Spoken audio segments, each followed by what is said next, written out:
বাংলা সংবাদে আপনাদের স্বাগতম। প্রথমেই শিরোনাম। নির্বাচন স্থগিতের গুজবে কান না দেওয়ার আহ্বান ইসির। ঢাকায় প্রচারে তারেক রহমান এলাকার সন্তান হিসেবে চাইলেন ভোট। সংস্কার চাইলে হ্যাঁ ভোট দিন মির্জা ফখরুল। স্বেচ্ছাসেবক দলের ১৫ নেতাকর্মী বহিষ্কার। নির্বাচন স্থগিতের গুজবে কান না দেওয়ার আহ্বান ইসির। সামাজিক যোগাযোগ মাধ্যমে আসন্ন গণভোট ও ত্রয়োদশ জাতীয় সংসদ নির্বাচন স্থগিত হওয়া নিয়ে ছড়ানো অপপ্রচারে বিভ্রান্ত না হওয়ার জন্য দেশবাসীর প্রতি আহ্বান জানিয়েছে নির্বাচন কমিশন ইসি। রোববার ইসির জনসংযোগ পরিচালক মোহাম্মদ রুহুল আমিন মল্লিক স্বাক্ষরিত এক সংবাদ বিজ্ঞপ্তিতে এই আহ্বান জানানো হয়। বিজ্ঞপ্তিতে বলা হয়েছে, সম্প্রতি সামাজিক যোগাযোগ মাধ্যমে কেউ কেউ আসন্ন গণভোট ও জাতীয় সংসদ নির্বাচন স্থগিত হওয়ার বিষয়ে অপপ্রচার চালাচ্ছেন। এ বিষয়ে নির্বাচন কমিশনের স্পষ্ট বক্তব্য হল, আগামী ১২ ফেব্রুয়ারি ২০২৬ বৃহস্পতিবার নির্ধারিত তারিখেই শেরপুর ৩ আসন ব্যতীত ২৯৯টি সংসদীয় আসনে জাতীয় সংসদ নির্বাচন ও গণভোট অনুষ্ঠিত হবে। এমতাবস্থায় আসন্ন নির্বাচন ও গণভোট স্থগিত সংক্রান্ত কোনো ধরনের অপপ্রচারে কান না দেওয়ার জন্য নির্বাচন কমিশনের পক্ষ থেকে দেশবাসীকে অনুরোধ জানানো হয়েছে। ঢাকায় প্রচারে তারেক রহমান এলাকার সন্তান হিসেবে চাইলেন ভোট। ঘনিয়ে এসেছে ত্রয়োদশ জাতীয় সংসদ নির্বাচন। প্রচারাভিযান জোরদার করেছেন সব প্রার্থী। শেষ দিকের প্রচার হিসেবে ঢাকায় পথসভা শুরু করেছেন বিএনপির চেয়ারম্যান তারেক রহমান। রোববার ৮ই ফেব্রুয়ারি বিকালে রাজধানীর ইসিবি চত্বরে পথসভা করার মধ্য দিয়ে এ কার্যক্রম শুরু করেন তিনি। বক্তৃতার শুরুতে নিজেকে এলাকার সন্তান উল্লেখ করে ঢাকা ১৭ আসনে তাকে জয়যুক্ত করতে এলাকাবাসীর প্রতি আহ্বান জানান তারেক রহমান। তিনি বলেন, ঢাকাসহ সারা দেশকে বাসযোগ্য ও নিরাপদ করা হবে। পথসভায় তিনি বলেন, প্রিয় এলাকাবাসী, কেমন আছেন? আমি এই এলাকারই সন্তান, এখানেই বড় হয়েছি। এলাকার সন্তান হিসেবে আজ আমি ধানের শীষের জন্য ভোট চাইছি। আপনারা ধানের শীষকে ভোট দিলে এবং বিএনপি জয়ী হলে ঢাকা শহর সহ সমগ্র দেশকে নিরাপদ করতে চাই, যাতে নিরাপদে মানুষ চলাচল করতে পারে, ঢাকায় যাতে মানুষ বুক ভরে শ্বাস নিতে পাবে, সেই ব্যবস্থা করা হবে।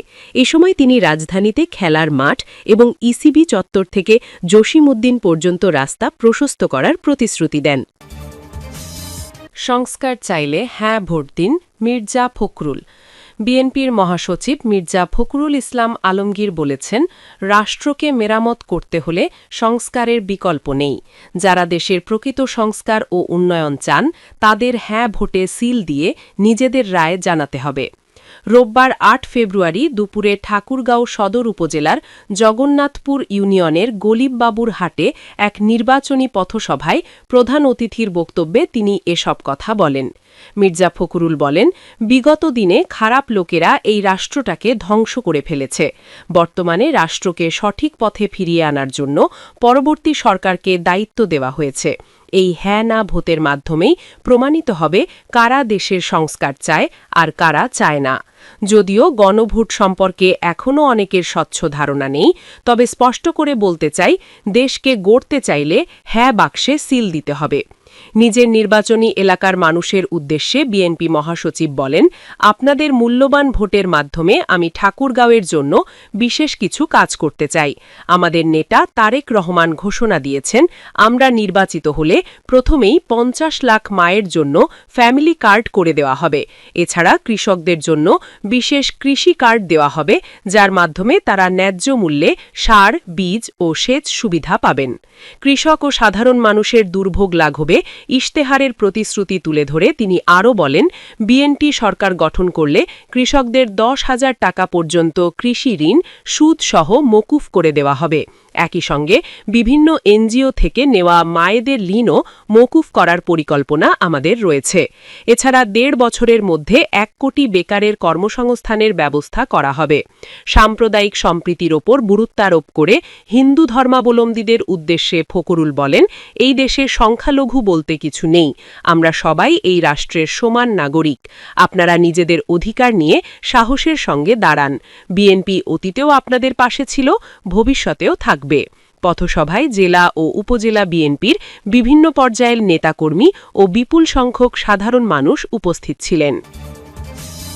স্বেচ্ছাসেবক দলের ১৫ নেতাকর্মী বহিষ্কার।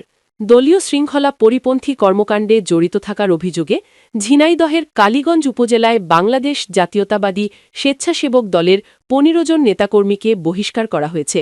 বাংলাদেশ জাতীয়তাবাদী স্বেচ্ছাসেবক দল কেন্দ্রীয় কমিটির পক্ষ থেকে জারি করা এক প্রেস বিজ্ঞপ্তিতে এ তথ্য জানানো হয়। বিজ্ঞপ্তিতে বলা হয়, অভিযুক্তদের বিরুদ্ধে দলীয় শৃঙ্খলা ভঙ্গের সুস্পষ্ট অভিযোগের ভিত্তিতে তাদের প্রাথমিক সদস্যপদ সহ সংগঠনের সব পর্যায়ের পদ থেকে বহিষ্কারের সিদ্ধান্ত নেওয়া হয়েছে। বহিষ্কৃত নেতাকর্মীরা হলেন কালীগঞ্জ উপজেলা স্বেচ্ছাসেবক দলের আহ্বায়ক তোফাজ্জেল হোসেন তপন, যুগ্ম আহ্বায়ক সোহেল রানা, যুগ্ম আহ্বায়ক দেলোয়ার হোসেন, যুগ্ম আহ্বায়ক সাজিদুল ইসলাম, সদস্য হৃদয় ইসলাম বিদ্যুৎ, সদস্য আবু হাসান বুলেট, সদস্য সচিব আলমগীর হোসেন, পৌর স্বেচ্ছাসেবক দলের যুগ্ম আহ্বায়ক গোলাম সরোয়ার, যুগ্ম আহ্বায়ক বুলবুল আহমেদ, যুগ্ম আহ্বায়ক হাসানুজ্জামান ইহসান, যুগ্ম আহ্বায়ক তরিকুল ইসলাম, যুগ্ম আহ্বায়ক জাহাঙ্গীর আলম, যুগ্ম আহ্বায়ক শিমুল হোসেন, যুগ্ম আহ্বায়ক শফিকুল ইসলাম পিন্টু এবং সদস্য জয়নাল আবেদিন জয়। বিজ্ঞপ্তিতে আরও বলা হয়, বহিষ্কৃত নেতাকর্মীদের সঙ্গে সাংগঠনিক পর্যায়ে কোনো ধরনের যোগাযোগ না রাখার জন্য দলের সব স্তরের নেতাকর্মীদের নির্দেশ দেওয়া হয়েছে। প্রেস বিজ্ঞপ্তিটি স্বেচ্ছাসেবক দল কেন্দ্রীয় কমিটির সভাপতি